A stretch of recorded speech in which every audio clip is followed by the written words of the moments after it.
Hi കൂട്ടുകാരെ, നമസ്കാരം. കൂട്ടുകാരെ, ഞാൻ ഇന്നേ അവിയലുണ്ടാക്കുന്നൊരു വീഡിയോ ആണ് ഇവിടെ കാണിക്കുന്നത്.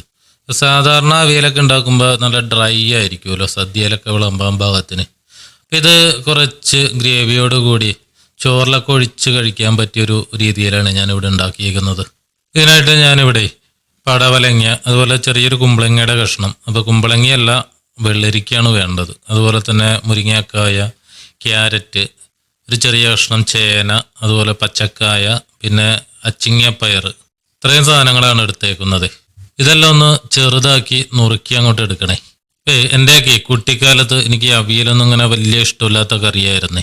ഈ അവിയലേ ഏറ്റവും ഇഷ്ടപ്പെട്ട കറികളിലൊന്നായത് എൻ്റെ കുട്ടിക്കാലത്ത് തന്നെയാണ്. ഇപ്പോൾ എൻ്റെ സ്കൂളിൽ പഠിച്ചുകൊണ്ടിരുന്ന ടൈമിൽ ചിക്കൻ ബോക്സ് വന്നു. അപ്പോൾ ഈ ചിക്കൻ ബോക്സ് വന്നു കഴിഞ്ഞാൽ 10-15 ദിവസം റൂമിൻ്റെ ഉള്ളിലാണല്ലോ നമ്മളെ കിടത്താറ്. ആ സമയത്ത് കഞ്ഞി, ഉപ്പിട്ട കഞ്ഞിയൊക്കെയാണ് തരാറ്. പിന്നെ വീടുകളിലാണെങ്കിൽ താളിച്ചുള്ള കറികളൊന്നും വെക്കാറില്ല. മാറി ആ 15 ദിവസം കഴിഞ്ഞപ്പോഴേക്കും എനിക്ക് ആദ്യമായിട്ട് തന്ന കറി ഇതാണ്. അപ്പോൾ ആ വായിലെ രുചി എല്ലാം അങ്ങോട്ട് പോയി. ഈ അവിയലങ്ങോട്ട് കൂട്ടി ചോറ് അങ്ങോട്ട് തിന്നു കഴിഞ്ഞപ്പോഴേക്ക് കറക്റ്റ് അവിയലിൻ്റെ രുചി അങ്ങോട്ട് മനസ്സിലായി. അന്ന് തിന്ന അവിയലിൻ്റെ രുചി ഇപ്പോഴും വായിലുണ്ട്. അതേ ഇഷ്ടത്തോടു കൂടി തന്നെയാണ് ഇപ്പോഴും ഞാൻ ഈ അവിയൽ കഴിക്കുന്നത്. അമ്മ വീട്ടിലുണ്ടാക്കുന്ന അവിയൽ കുറച്ച് ഗ്രേവിയോട് കൂടി ഇതേപോലെയൊക്കെയാണ് ഉണ്ടാക്കാറ്. അപ്പോൾ കഷ്ണങ്ങളെല്ലാം അങ്ങോട്ട് നുറുക്കിയിട്ട് അതിലേക്ക് കുറച്ച് മഞ്ഞൾപ്പൊടിയും ഉപ്പും ഇട്ട് നല്ലവണ്ണം അങ്ങോട്ട് വേവിച്ച് അങ്ങോട്ട് എടുക്കുക ആദ്യം. അത് വെന്തങ്ങോട്ട് വരുമ്പോഴേക്കും പച്ചമാങ്ങയാണ് മിക്കവാറും ചേർക്കാറ്. ഇപ്പം പച്ചമാങ്ങ കിട്ടാത്ത ടൈമിൽ അതിലേക്ക് തൈരുണ്ടല്ലോ, ചെറിയ പൊടിയുള്ള തൈര് അങ്ങോട്ട് ഒഴിക്കും.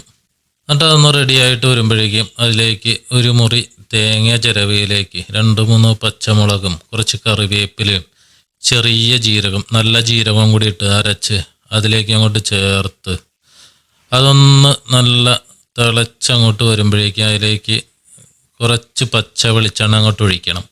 അതിലേക്ക് കുറച്ച് കറിവേപ്പിലയും കൂടി ഇട്ട് അങ്ങോട്ട് മൂടി വെച്ച് കുറച്ച് കഴിഞ്ഞങ്ങോട്ട് തുറന്നു കഴിഞ്ഞാൽ നല്ല അടിപൊളി സ്മെല്ലായിരിക്കും. അന്ന് കഴിച്ച അതേ ഇഷ്ടത്തോടു കൂടി തന്നെയാണ് ഇപ്പോഴും അവിയലൊക്കെ കാണുമ്പോൾ ഞാൻ കഴിക്കുന്നത്. അപ്പോൾ കൂട്ടുകാരെ, നിങ്ങൾക്ക് ഇതേപോലെ ഉണ്ടാവുമല്ലോ ഇഷ്ടമില്ലാത്ത ഇതേപോലെ ഏതെങ്കിലും ഒരു കറി പിന്നീട് നിങ്ങളുടെ ഫേവറേറ്റ് ആയിരിക്കണത് ഉള്ള എന്തെങ്കിലുമൊക്കെ ഉണ്ടെങ്കിൽ ഒന്ന് ഷെയർ ചെയ്യുക.